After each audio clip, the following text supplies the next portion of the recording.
د قرآن کریم د ترجمې و اتیاوم درس د العمران سورت او اتویشتم آیات. اعوذ بالله من الشیطان الرجیم بسم الله الرحمن الرحیم. اللہ تعالی فرمائی لا یتخذ ندی نسی المؤمنون مؤمنان الکافرین کافران اولیاء دوستان من دونی پرتد المؤمنین مؤمناننا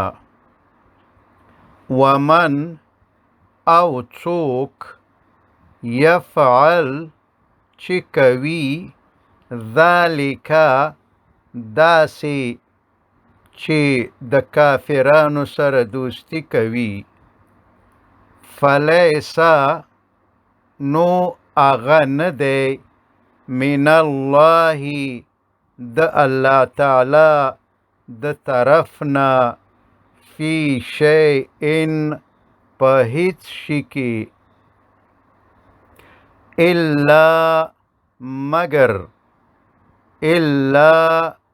مگر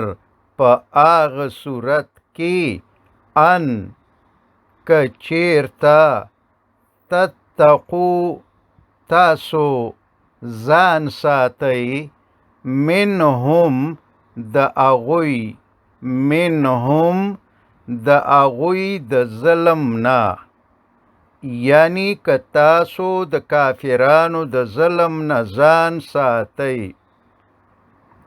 تقاه ځان ساتل، یعنی چې ستاسو مقصد د اغوی د ظلم نه ځان بچول وي. ویحذرو او ویروي کوم تاسو الله تعالی نفسه د خپل ذات نه. وإلی الله او خاص الله تعالی ته المصیر ورتلل دی. اولیاء داسې قلبي دوستی ته وایي، داسې قلبي دوستی ده چې یو د بل رازونه ساتي،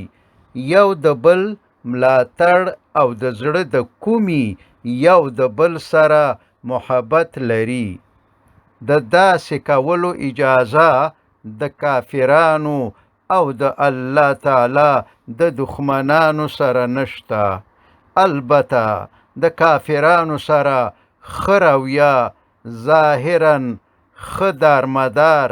ښه اخلاق او په ښو اخلاقو سره خبرې او راشه درشه کول دا بیله خبره ده. او فرمای قل ته ووایه ان که تخفو تاسو پټوئ ما څه چې فی صدورکم ستاسو په زړونو کې دي، او یا تبدوه ښکاره کوئ هغه، یعلمه پوهیږي په هغې الله تعالی، ویعلم او هغه جل جلاله پوهیږي ما څه چې فی السماوات په اسمانونو کې دي، او ما څه چې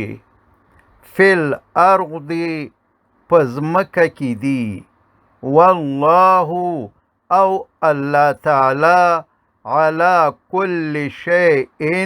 په هر شي باندې قدیر قادر دی. انسان خو د انسان څخه خبره پټولی شي، مګر د الله تعالی څخه یو کار هم نشي پټولی، ځکه چې الله تعالی د بنده په نیت او اراده هم پوهیږي. بنده باید په دنیا کې د همدې عقیدې سره ژوند وکړي چې هر وخت الله تعالی ته ښکاري، د زړه پټې خبرې او ښکاره کارونه یې په خپله د دوی څخه الله تعالی ته ښه ښکاري. نو بنده که غلا کوي، که زنا کوي، که دروغ وایي، که ظلم کوي، که د چا سره په کم نیت دوستي کوي، داسې فکر دې نه کوي چې څوک مې نه ګوري او زما په کارونو باندې نه پوهیږي، بلکې هر کار چې کوي د دې عقیدې سره دې کوي چې الله تعالی راته ګوري او زه دا ښه یا بد کار کوم. او فرمایي یوم ورځ ته وایي، خو دلته معنا د قیامت ورځ ده. یوم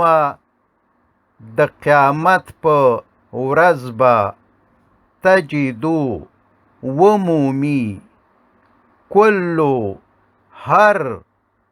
نفس څوک، یعنی د قیامت په ورځ به هر څوک ومومي پیدا بکړي ما څه چې عملت هغه کړي وي، عملت هغه کړي وي په دنیا کې، من خیرن د نیکۍ نه، محضرن موجود په خپل مخ کې، وما او څه چې عملت هغه کړي وي په دنیا کې، عملت هغه کړي وي یعنی په دنیا کې یې کړي وي، من سوء د بدۍ څخه، تودو نو کله چې دا وګوري، نیکیم خپله وګوري، بدیم خپله وګوري، نیکي خو چې څوک وګوري خو به خوشحالی، خو بدي چې څوک وګوري نو تودو هغه به هیله کوي، لو چې کاشکې انا چې بینها په منځ د هغې بدۍ، و بینه او په منځ د هغه کې امدن فاصله وی، بعیدن لري، یعنی چې خپله بدي سړی وګوري او هغلته د حشر په میدان کې جهنم هم وګوري چې یوه سپرغۍ به د بلډینګونو په اندازه باندې وي، او جنت وګوري، الله تعالی به د حشر میدان د جنت او دوزخ دواړه بالته حاضر شوي د الله تعالی په حکم سره، جنت به ډیر ښایسته شوی او دوزخ به داسې خوټیږي، داسې به خوټیږي چې بیخي څوک به ورته کتلی نشي د ویرې نه. نو چې انسان دا وګوري او خپلې بدۍ ته وګوري نو نور به څه وی غیر د دې نه، چې کاشکې چې زما او د دې بدۍ په منځ کې مې ډیره زیاته فاصله وی. ویحذر او ویروي کوم تاسو الله تعالی نفسه د خپل ځان نه، والله او الله تعالی رؤوف مهربان دی بالعباد په بندگانو باندې. قل ووایا اے محمد صلی الله علیه وسلم دوی ته، ان که کنتم یاستی تاسو تحبون چې محبت کوي الله د الله تعالی سره فاتبعوني نو تابعداري وکړئ زما پیروي کوي زما د قرآن کریم او سنتو په منلو سره یحببکم محبت به وکړي ستاسو سره الله تعالی ويغفر او بخنه به وکي لکم تاسو ته ذنوبکم ستاسو د ګناهونو والله او الله تعالی غفور بخونکی رحیم او مهربان دی وصلى الله تعالى على خير خلقه محمد وآله وأصحابه أجمعين.